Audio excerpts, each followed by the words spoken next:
빈배의 은혜라는 제목으로 함께 은혜를 나누겠습니다. 삶이란 무엇일까요? 어떤 사람이 이 삶이 무엇인지 알고 싶어서 계룡산에 올라갔습니다. 10년 동안 열심히 삶이 무엇인가를 연구했습니다. 그리고 결국은 찾지 못했습니다. 집으로 돌아가는 길에 열차에서 삶은 무엇일까? 삶은 무엇일까? 이러고 있는데 옆에서 이런 소리가 들립니다. 삶은 계란이요. 삶은 계란이. 삶은 계란이었던 것입니다. 삶은 흔하게 볼 수 있는 계란이고, 삶은 둥글둥글한 계란이고, 삶은 우리들의 좋은 계란입니다. 그러면 얼마나 좋겠습니까? 그런데 여러분, 이 삶은 우리들에게 있어서 어떤 만남으로부터 시작되는 것으로도 보입니다. 여러분 태어나실 때 부모님을 제일 먼저 만나셨습니다. 그리고 형제들을 만나셨겠죠? 또 친구들도 만나시고 선생님, 이웃, 여러 사람들을 만나게 됐습니다. 그 만남 속에서 우리는 삶이 채워져 가고 있는 것입니다. 오늘도 이런 만남을 통해서 하나님께서 주시는 귀한 은혜가 있기를 바랍니다. 여러분들이 오늘 오신 이 발걸음을 통해서 하나님은 찾아오시고 여러분들에게 귀한 만남의 복을 주실 줄 믿습니다. 오늘 본문에 보니까 우리가 보는 성경책에 보면 누가복음이라는 챕터가 있습니다. 거기에 보면 이런 말씀이 있습니다. 5장 5절에 밤이 새도록 수고하였으되 잡은 것이 없습니다. 밤이 새도록 이 어부가 수고를 했습니다. 이 어부의 이름은 시몬입니다. 3절에 보면은 시몬의 배를 예수님께서 얻어 타셨다고 말씀하십니다. 그리고 그가 밤새도록 배를 가지고 그물질을 했지만 얻은 것이 없었다. 즉 텅텅 빈 배라고 하는 겁니다. 예전에 킹메이커라고 말했던 그 김윤환이라는 정치인이 있었습니다. 이분의 호가 제 기억으로는 허주입니다. 허주 김윤환. 여러분, 이분이 대통령도 만들고 많은 사람들에게 영향력 있는 사람인데 자기를 가리켜 자기는 빈배다. 빌허자에 배 주자 써서 빈배라고 말을 하고 있습니다. 매우 철학적이고 우리 인생에 대한 어떤 좋은 표현이 아니겠는가. 여러분, 우리의 만남의 시작은 어디일까요? 빈배의 자리입니다. 베드로도 마찬가지, 이 시몬도 마찬가지였습니다. 이 시몬은 영어로 사이먼이라고 하죠. 사이먼, 이 시몬이라는 사람이 원래 이름은 시몬이고 나중에 이름이 이제 베드로인데, 이 시몬 베드로가 예수님이 찾아오셔서 자기 빈 배에 앉으셨을 때 그의 삶이 변화됐습니다. 어떻게 변화되었는지 4절을 한번 보시겠습니다. 말씀을 마치시고 시몬에게 이르시되, 여기서 말씀을 마쳤다는 것은 수많은 대중들에게 예수님께서 말씀을 하시고 그 다음에 시몬에게 가서 깊은 데로 가서 그물을 내려 고기를 잡으라. 광야에 앉혀놓으시고 예수님은 시몬의 배에 올라타셨던 겁니다. 그래서 배를 조금 띄어서 이 호수 쪽, 갈릴리를 바다라고도 표현하는데 그곳에서 설교를 마치시고 깊은 데로 가서 그물을 내려 고기를 잡으라 이렇게 말을 했습니다. 자, 그 다음에 5절에 나왔던 내가 밤새도록 수고하였을 때 잡은 것이 없다 이렇게 말한 거거든요. 생각해 보십시오. 밤새도록 했는데 안 됐습니다. 그런데 갑자기 될 리가 있습니까? 게다가 예수님은 목수의 아들이었습니다. 그런데 지금 베드로 시몬은 어부입니다. 어부가 잘 알겠습니까? 목수가 더 잘 알겠습니까? 당연히 어부가 더 잘 알죠. 게다가 깊은 데로 가랍니다. 깊은 데는 그물을 던질 수도 없고 거기에 던져도 잡히지 않습니다. 그거 다 알고 있습니다. 다 아는데도 해봤지만 안 되는, 그리고 그 결과는 빈배였던 베드로는 어쩔 수 없었던 것입니다. 그래서 여러분, 이게 만남이라는 게 참 소중한 거 아니겠습니까? 사실 이 만남이라는 것은 어찌 보면 상식적으로는 이해 안 될 수도 있습니다. 내가 왜 여기에 와 있지? 이 친구가 꼭 가자 그래서, 꼭 이 사람이 꼭 하자고 해서 와 있지만, 여러분, 이런 만남을 통해서 어찌 보면 깊은 데에 물을 던져라? 밤새도록 안 됐는데 될 리가 있나? 내가 평생 수고해봤는데 안 됐는데 이게 갑자기 되겠나? 하는 생각이 들 수도 있습니다. 그런데 여러분, 시몬은 이렇게 말합니다. 8절입니다. 시몬 베드로가 이를 보고 예수의 무릎 아래 엎드려 이르되 주여 나를 떠나소서 나는 죄인이로소이다. 갑자기 자기 스스로를 죄인이라고 표현합니다. 여러분, 이 주여 나를 떠나소서 나는 죄인이로소이다, 이 말에 한번 집중해 보시겠습니까? 그는 호칭이 달라졌습니다. 아까 5절에서는 뭐라고 그랬어요? 선생님이라고 불렀어요. 선생님, 우리들이 밤이 새도록 수고하였습니다. 잡은 것이 없잖아요. 근데 이제 와서는 주여라고 이름이 바뀝니다. 이 사이에 무슨 일이 있었겠습니까? 이 사이에 도대체 어떤 일이 있었길래 한 사람이 선생으로 보였다가 갑자기 주님으로 보였을까? 오늘 그 얘기를 좀 잠깐 해보겠습니다. 여러분, 여기에서 우리가 알 수 있는 것은 주님께서는 우리들에게 찾아오신다는 것이고, 찾아오는 가운데 우리들에게 어떠한 것을 믿게 하십니다. 그 믿음으로 말미암아 우리에게 주는 귀한 선물이 있는 것이죠. 여러분, 좀 전에 베드로는 자신이 죄인이라고 표현했습니다. 죄인이라는 부끄러움을 느낀 겁니다. 세상에서 죄라고 말하면 법을 어긴 사람입니다. 그런데 성경에서 말하는 죄란 하나님을 알아보지 못하는 게 죄입니다.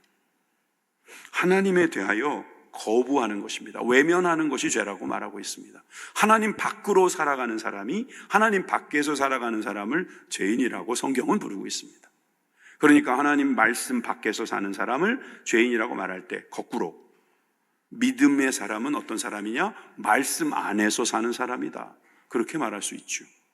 여러분들이 잘 아시는 요한복음 3장 16절, 여러분 이 말씀을 한번 보십시오. 하나님이 세상을 이처럼 사랑하사 독생자를 주셨으니, 이 독생자는 예수 그리스도를 이야기합니다.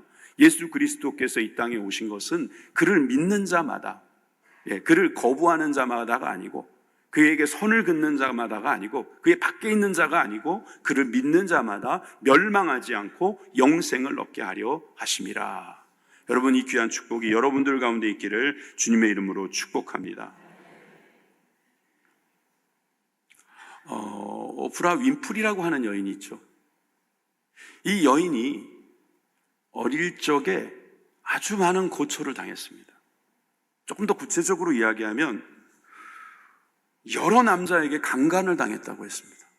심지어 친척에게 아주 가까운 친척에게 당했습니다. 그리고 마약에 손을 대기 시작했습니다. 그런데 그가 아시다시피 지금 세계적인 인물이 됐습니다. 전 세계에 영향력 있는 인물을 뽑을 때 이 사람이 빠진 적이 없습니다. 이 사람이 어떻게 갑자기 이런 사람으로 바뀔 수 있었는가? 예수님이 찾아오셨기 때문이라고 그는 고백합니다. 그는 예수님을 믿고 예수님을 만나고 예수님으로 인하여서 자기의 삶이 바뀌어졌다고 그에게, 사람들에게 말하고 다닙니다. 여러분, 그에게 일어난 일들은 만남의 복이었고, 그 만남의 복을 통해서 하나님께서 주시는 그 놀라운 복이 많은 사람들에게 증거되고 있더라 하는 겁니다. 저는 오늘 여러분들과 함께 우리가 예수님이 찾아오시면, 또 예수님을 만나면, 또 예수님을 믿으면 어떤 일이 있는지 세 가지 간단하게 살펴드리겠습니다. 첫째는 평안입니다. 평안을 주십니다. 사실 평안이 없으면요, 우리가 무슨 일이든지 하기 어렵습니다. 돈이 많다고 평안한 것도 아니기 때문입니다. 여러분, 돈이 많다면 그 돈을 지켜야 되기 때문에 평안을 빼앗긴다? 참 어처구니 없죠. 건강합니다, 젊습니다, 그러면 평안해야 되잖아요. 그런데 젊고 건강하다 보니까 혈기도 많아지고 또 여러 가지 죄도 자꾸 짓게 되고 자꾸 어떤 유혹에도 빠지게 되는 거예요. 여러분, 이건 아니잖아요. 여러분, 우리가 높아지면 평안할까요? 낮아지면 평안할까요? 여러분, 우리가 아무것도 안 하면 평안할까요? 뭔가를 열심히 일하면 평안할까요? 여러분, 평안이라는 건 도대체 어디에 있는 겁니까?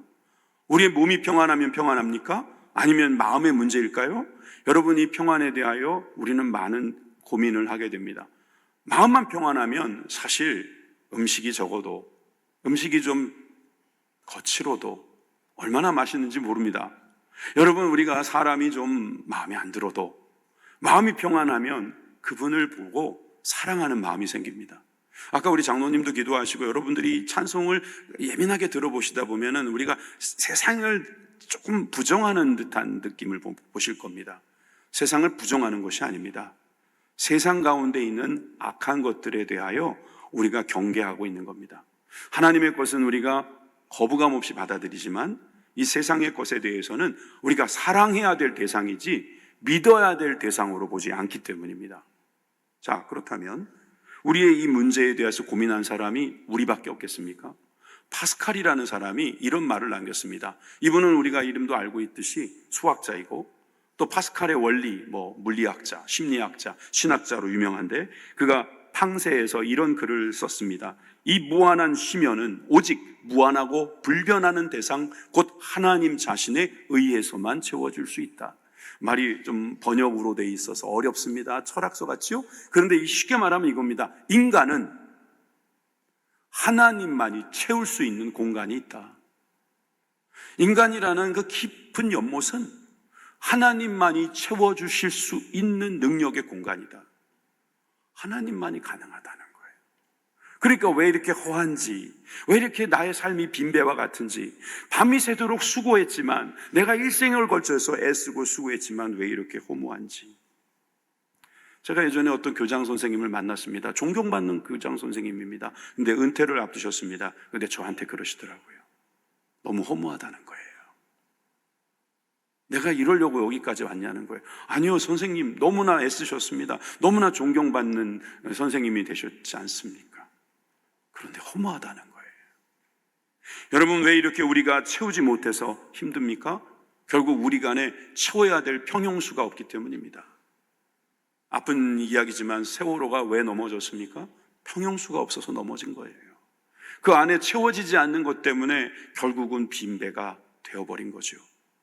여러분, 빈수레가 요란하다는 말도 있습니다. 여러분, 비어진 것을 우리가 좋아할 리가 있습니까? 그게 균형이 잡히겠습니까? 그게 제대로 무슨 일을 할 수 있는 일이겠습니까? 빈배는요, 여러분, 쓸려 내려가기도 좋고 어찌할 바를 모릅니다. 그런데 여러분, 주님께서 우리에게 오셔서 뭐라고 말씀하셨습니까? 마태복음 11장 28절에 수고하고 무거운 짐진 자들아 다 내게로 오라, 내가 너희를 쉬게 하리라. 여러분, 주님께서 우리를 쉬게 하시겠다는 거예요. 우리를 부르시는 이유가 일 좀 해라가 아니에요. 이것 좀 해달라는 게 아니에요. 나와 함께 쉬자고 말씀하시는 것입니다. 주님께서 이 땅에 오셔서 우리들에게 허락하시려고 했던 것은 참된 쉼입니다. 우리가 천국을 가지 않습니까? 그것은 쉬러 가는 겁니다. 천국에 일하러 가는 게 아닙니다. 여러분, 교회에 옵니다. 교회 일하러 오는 게 아닙니다. 쉬러 오는 겁니다. 물론 우리가 몸을 움직이고 누군가를 섬기면서 또 우리가 육체적인 뭔가도 있는 건 사실입니다. 그걸 부정하지 않겠습니다. 그러나 우리들의 영은 쉬는 겁니다. 주님과 함께 있으면서 참된 평안을 누릴 수 있는 것이죠. 세상이 줄 수 없는 평안이 예수님을 믿으면서 우리 가운데 찾아오지요. 아까 보셨던 그 영상물에도 보면 대부분의 분들이 평안을 이야기하고 있지 않습니까? 두 번째로 사명입니다. 우리가 예수님을 믿게 되면 어떤 일이 벌어지는가? 사명을 깨닫게 됩니다. 오늘 또 찬양도 사명으로 준비하셨던데, 여러분, 이 사명이라는 것은 이름 그대로 우리가 살라는 명령입니다. 살기 위해서 가져야 될 명령입니다. 사람들은 다 생명을 가지고 있습니다. 지금 생명을 갖고 살아계신 분들 말입니다. 그런데 사명이 없는 분들도 있습니다. 그리고 어떤 분들은 사명이라고 말합니다. 돈을 갖는 게 사명이고, 높아지는 게 사명이고, 남들을 도와주는 게 사명이고, 내가 내 이름을 나타내는 게 사명이고, 정말 여러 가지 사명을 가지고 살아갑니다. 여러분들이 만든 그 사명 존중합니다. 여러분들의 사명 소중합니다. 그런데 그 사명을 다 채웠을 때는요, 또 다른 사명을 찾아가십니까? 그 사명을 또 다 못 채웠을 때는, 그러면 여러분들은 어떻게 하시겠습니까? 그리고 여러분들이 만든 사명이 정말 여러분들의 사명이라고 믿을 수 있겠습니까? 어떤 사람은 왜 사명이 없습니까? 왜 그리고 어떤 사람은 사명이 있습니까? 여러분, 우리는 이 사명이라는 것에 대해서 잠시 한번 생각해 볼 필요가 있습니다. 베드로는 자신의 사명이 물고기를 잡는 게 사명이라고 생각하고 있었습니다. 그런데 밤새도록 고기를 못 잡았으니 얼마나 마음이 안 좋았겠습니까? 그런데 여러분, 5장 5절에 보니까 이렇게 말하고 있습니다. 말씀에 의지하여 내가 그물을 내리겠다. 번역을 너무 고상하게 했습니다. 너무 믿음의 사람이 하다 보니까 벌써 예수님의 말씀의 의지, 말씀 의지 이렇게 말하는데, 실상은 여기에는 어쩔 수 없었던 베드로의 모습이 담겨 있다고 볼 수 있습니다. 할 게 없습니다. 밤새도록 해봤습니다. 안 되는데요, 그런데 당신이 말을 해보니 하니까 그냥 그 말씀대로 한번 던져보겠습니다. 그겁니다. 사실 우리가 말씀에 의지한다 이 말은 가만히 생각해 보면 하나님의 말씀, 즉 예수님의 말씀, 또 우리가 이제 나중에 배우게 될 수도 있는 성령님이라고 하는 분의 말씀을 듣는 건데, 이 말씀을 듣지 않고 우리가 살아가는 사람들이 있는데 그것을 종교인이라고 말합니다. 저는 왜 예수님을 안 믿는 사람도 종교인이라고 말하는 줄 아십니까? 불교인이라서? 아니요, 불교도 안 믿습니다. 뭐 천주교도 안 믿고 뭐 다른 거 다 안 믿어요. 그런데 저는 여러분들이 종교인이라고 생각합니다. 그래도 왜냐하면 하나님이 없다고 믿지 않습니까? 하나님이 안 계시다고 믿고 있는 거 아니에요? 그 믿음도 대단한 믿음입니다. 죽으면 세상이 없을 것이다, 난 죽으면 끝이다라고 믿고 있는 그 믿음, 도대체 어디서 나온 믿음이십니까? 사실상 여기서 저는 종교인과 신앙인을 분리하고 싶습니다. 신앙인은 하나님의 말씀에 의지해서 그대로 살아가는 사람이고, 교회를 다닌다고 해도 종교인이 있을 수 있습니다. 하나님의 말씀대로 하지 않는 겁니다. 그냥 교회를 다니는 거예요. 말씀에 의지해서 하지 않는 겁니다. 물론 베드로도 처음에는 그냥 할 수 없어서 했습니다. 빈배니까 어떻게 하겠습니까? 자, 그래서 여러분, 빈배의 은혜입니다. 만약에 그 사람이 빈배가 아니었으면 이랬을 겁니다.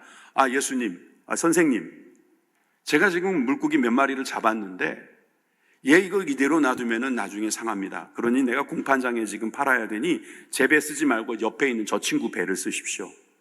그랬으면 예수님 찾아오셨어도 그는 예수님과 아무 관계가 아니었을 겁니다. 그는 빈배였기 때문에, 그는 실패했기 때문에, 그는 쓸쓸했기 때문에, 그는 낙오를 당했기 때문에, 그는 지금 어려움에 봉착했기 때문에, 그는 어찌할 수가 없었기 때문에 말씀에 의지했습니다. 그러나 그 말씀에 의지하여 일어난 결과가 어떻습니까? 6절에서 7절, 그렇게 하니 고기를 잡는 것이 심히 많아 그물이 찢어지는지라. 이에 다른 배에 있는 동무들에게 손짓하여 와서 도와달라 하니 그들이 와서 2배의 채움에 잠기게 되었더라. 빈 배가 2배가 되었습니다. 2배에 채워졌다는 거예요. 가득가득 채워졌다는 거예요. 밤새도록 했는데 안 잡혔습니다. 깊은 데서 내렸는데도 이렇게 되었습니다. 여러분, 이렇게 힘이 많아지는 놀라운 장면을 보고 저는 죄인입니다 라고 말할 수밖에 없었던 겁니다. 지금 바로 내 앞에 있는 사람은 그냥 사람이 아니에요. 그냥 선생이 아니었던 겁니다. 아, 이분이 바로 우리가 그 소문으로만 듣던 그리스도구나. 여러분, 주님께서 이 땅에 오신 이유가 바로 이것을 하시기 위해서 오신 겁니다. 우리들의 빈배를 채워주시기 위해서 오신 겁니다. 허주의 인생이 만선의 기쁨으로 채워질 수 있게 하시려고 오신 것입니다. 주님 그 사명을 가지고 그 사명을 감당해 내셨습니다. 그리고 우리에게 그 사명을 또한 허락하십니다. 우리의 사명은 무엇이냐? 쉽게 말하면 자유입니다. 죄에서부터 자유를 누리는 것입니다. 죄는 어디에서부터 오는지 아시지요? 결국 마귀라고 하는 존재에서부터 온다는 겁니다. 자, 우리 요한일서 3장 8절 말씀 다 같이 읽어봅시다. 시작. 죄를 짓는 자는 마귀에게 속하나니 마귀는 처음부터 범죄함이라. 하나님의 아들이 나타나신 것은 마귀의 일을 멸하려 하심이라. 아멘. 죄를 짓는 자는 마귀에 속해 있다. 여러분, 하나님을 거부하고 하나님과 밖에 있는 사람을 마귀가 조종한다, 이렇게 말하고 있는 거죠. 그러니까 마귀는 결국 죽이고 멸망시키는 겁니다. 가만히 있으면 죽습니다. 가만히 있으면 멸망당한다고 했습니다. 결국은 그렇게 되는 가운데서 하나님께서 그 아들을 보내셔서 이 마귀의 일을 그만두게 만드신 거예요. 그래서 주님께서는 그 사명을 우리들에게 주셨기 때문에, 또 예수님께 주셨기 때문에 우리가 얻게 되는 것은 자유입니다. 그리고 잘 되는 것입니다. 주님을 믿으면 여러분, 우리가 죄에게 눌려있던 것이 끊어집니다. 우리 교회 장로님들이 한 100명 넘게 계십니다. 장로님들이 술, 담배를 다 끊었습니다. 안수 집사님만 돼도 술, 담배 다 끊어버립니다. 여러분들이 중독을 끊는 게 얼마나 어려운지 아십니까? 통계가 정확하게 없습니다만 통계 가운데서도 분명히 그런 게 나올 겁니다. 중독을 끊는 사람은 절대자의 힘을 믿는 사람들이다 하는 거예요. 내 힘으로 못 끊어요. 누군가가 도와줘야 되는데 그 누군가가 눈에 보이는 사람보다는, 눈에 보이지 않는 절대자의 그 힘을 본 사람, 그 힘을 의지한 사람이 이 중독을 끊어내더라는 거예요. 좋은 일이 생기는 거예요. 자유를 누리게 되는 것입니다. 그것이 사명입니다. 주님께서 우리들에게 주신 이 참된 자유, 참된 기쁨, 참된 안식을 우리들에게 사명으로 주신다는 것, 이것을 여러분 믿으시면 아멘 하십시다. 여러분들이 이 중독을 끊어, 죄를 끊어 여러분들이 죽을 그 멸망에서부터 벗어난다는 것은 우리가 일생일대에 얻게 되는 귀한 사명입니다. 칼 틸리라는 사람은 이렇게 말했습니다. 칼 힐티, 죄송합니다. 인간 생애의 최고의 날은 자기 인생의 사명을 자각하는 날이다. 저는 오늘 여러분들이 이런 인생 최고의 날이 되기를 바랍니다. 여러분들 왜 살게 되었습니까? 태어난 김에 사시는 겁니까? 죽지 못해 사는 것입니까? 여러분, 오래 사는 것이 여러분들의 꿈입니까? 그 꿈을 여러분들이 이루시기를 바랍니다. 성경에서는 장수의 비결을 부모님에게 효도하면 된다고 했습니다. 사실 그렇습니다. 부모에게 효도하지 않는 장수는요, 부모에게 효도를 하지 않는 자녀들과 함께하는 장수는요, 어쩌면 장수가 좋은 게 아닐 수도 있습니다. 성경은 장수하려면 부모님을 공경해라, 부모님을 기쁘시게 해라. 여러분, 그러면 자녀들도 같이 부모님을 기쁘시게 하고 부모님에게 잘하거든요. 전 지금 장수 이야기를 하는 게 아닙니다. 영생을 이야기하는 겁니다. 그래서 세 번째로 저는 이 영생이 바로 인생을 바꾸시는 예수님께서 오셔서 하시는 일이다. 제가 오늘 목 상태가 사실 좀 좋지 않습니다. 보통 때는 까랑까랑하고 그런데 어제 하루 종일 행사가 있어가지고 또 오늘 저녁에 또 집회가 있고 그래가지고 어제 늦게 잤더니 목이 이렇게 됐습니다. 요한복음 5장 24절 말씀에 내가 진실로 진실로 너희에게 이르노니 내 말을 듣고 또 나 보내신 이를 믿는 자는 영생을 얻었고 심판에 이르지 아니하나니 사망에서 생명으로 옮겼느니라. 여러분, 성경은요, 우리가 좀 거북하게 생각하는 말씀을 계속하십니다. 영생을 얻게 될 수 있다, 심판에 이르지 않는다, 사망에서 생명으로 옮길 수 있다라고 말씀하시는 거예요. 여러분, 영생이라는 말은 사실 우리들 머리에만 있습니다. 우리들의 바람에만 있습니다. 실제로 이 영생이 있는지 없는지 아무도 모릅니다. 성경에 있습니다. 성경에 있는 이 영생이라는 경우는 사망에서 벗어난 사람들에게 존재하는 겁니다. 여러분, 우리는 심판이 있을 거라는 것을 믿습니다. 심판은 요즘에 우리가 월드컵을 하고 있으니까 보시죠. 심판은 잘못한 사람이나 잘못을 하지 않은 사람, 즉 잘못한 사람에게 피해를 입은 사람에게 다 필요합니다. 그렇죠? 다시 말해서 죄 지은 사람이랑 또 죄 짓지 않은 사람에게 다 필요한 겁니다. 하나님도 우리에게 이렇게 심판하시겠다고 했습니다. 사람은 정한 대로 살다가 반드시 죽는다. 그리고 그 이후에는 심판이 있다. 여러분, 심판이 있어야지 좋은 겁니다. 심판이 없다면 이 세상 얼마나 불공평합니까? 어떤 사람은 태어날 때부터 금수저를 입에 물고 태어납니다. 그리고 죽을 때까지 떵떵거리며 살아갑니다. 심지어 어떤 사람은 수많은 사람을 괴롭히거나 죽이기도 합니다. 그런데 죽을 때까지 편안하게 죽습니다. 세상에 이렇게 불공평한 게 어디 있습니까? 세상에는 그렇게 불공평한 게 있는 겁니다. 그런데 주님은 반드시 우리들에게 기억하라고 하십니다. 반드시 심판이 있다. 그런데 이 심판은 죄 지은 사람에게는 벌을 받는 과정이고 피해를 입은 사람에게는 그것을 보상받는 자리라는 거고 좋은 일을 한 사람에게는 상을 받을 수 있는 자리이기 때문에 결국 이 말씀을 우리가 무시를 못하는 거예요. 이 말씀을 생각해 보면 지금 우리가 이 살아가는 이 삶이 얼마나 귀한 건지를 알 수 있는 겁니다. 그래서 사명이 필요하고, 그래서 여러분 영생이 있다는 것을 믿는 사람은 삶이 달라질 수밖에 없는 거예요. 아니, 죽으면 끝이지 무슨 소리 하는 거야. 양복 차려입고 좀 헛소리 한다고 생각하시는 분들이 계실지 모르지만 여러분, 나중에 후회하지 마십시오. 영생은 있습니다. 철학자들도 그걸 믿습니다. 왜 그런 줄 아세요? 철학자들도 배고픔이 있다는 것은 그 배고픔을 채워줄 수 있는 대상이 있기 때문이다라고 말하거든요. 우리가 뭔가 살고 싶은 마음이 있다는 것은 살 수 있는 길이 있기 때문이라는 거예요. 여러분, 잘 생각해 보십시오. 우리가 살고 싶지 죽고 싶습니까? 우리는 살고 싶다는 그 본성, 그걸 누가 심어줬겠습니까? 그리고 그것이 길이 없을 거라고 보십니까? 하나님은 우리들에게 영생이라는 것을 주시고 그 영생을 영벌이 아닌 영생, 즉 우리들에게 주신 생명의 기쁨을 누리도록 만들어 주시기를 원하십니다. 그래서 이런 말이 있습니다. 예수님을 만나면 인생의 방황이 끝나고 좋은 교회를 만나면 신앙의 방황이 끝납니다. 여러분, 좋은 교회는 예수님을 만나게 하는 교회라고 생각합니다. 신앙생활은 예수님을 만나는 그러한 삶이라고 저는 믿습니다. 여러분, 우리 좋은 교회 되기를 원하고 우리 교회가 예수님을 만나는 인생의 놀라운 복을 나누어 줄 수 있기를 바랍니다. 그래서 이런 일을 하는 거고요. 또 이런 가운데서 여러분들에게 우리가 반드시 드리고 싶은, 반드시 받으셨으면 하는 그것은 영생입니다. 영생. 영생의 큰 기쁨이 살아가는 이 찰나의 짧은 삶 속에서도 우리가 위로가 되고 힘이 되고 이겨낼 수 있는 용기가 될 것을 믿으시길 바랍니다. 목사님, 그러면 어떻게 영생을 얻는다고요? 다시 한번 말씀해 보소. 제가 성경대로 말씀드리죠. 로마서 10장 9절에 보니까 내가 만일 내 입으로 예수를 주로 시인하고 또 하나님께서 그를 죽은 자 가운데서 살리신 것을 내 마음에 믿으면 구원을 받으리라 그랬습니다.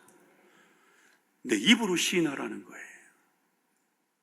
그 속으로 하면 안 되나? 그리고 죽은 자 가운데서 살리신 것을 내 마음에 믿어라. 이게 무슨 의미길래? 이걸 이 시간 다 설명하기가 어려워서 쉽게 이야기하면 예수님께서 십자가에 죽으신 이유가 여러분들의 죄를 대신 지고 죽으신 거라는 거예요.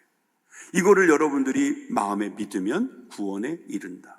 믿는 거 중요합니다. 말하는 거 중요합니다. 또 하나 더 보여드리죠. 마태복음 10장 32절에 누구든지 사람 앞에서 나를 시인하면 나도 하늘에 계신 내 아버지 앞에서 그를 시인할 것이다. 이 예수님 말씀입니다.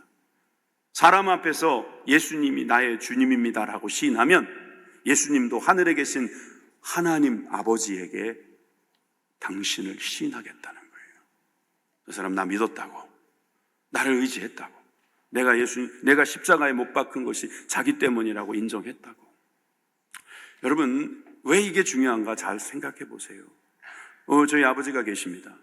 그런데 저희 아버지를 제가 아버지라고 안 부르면 이게 죄입니까? 아닙니까?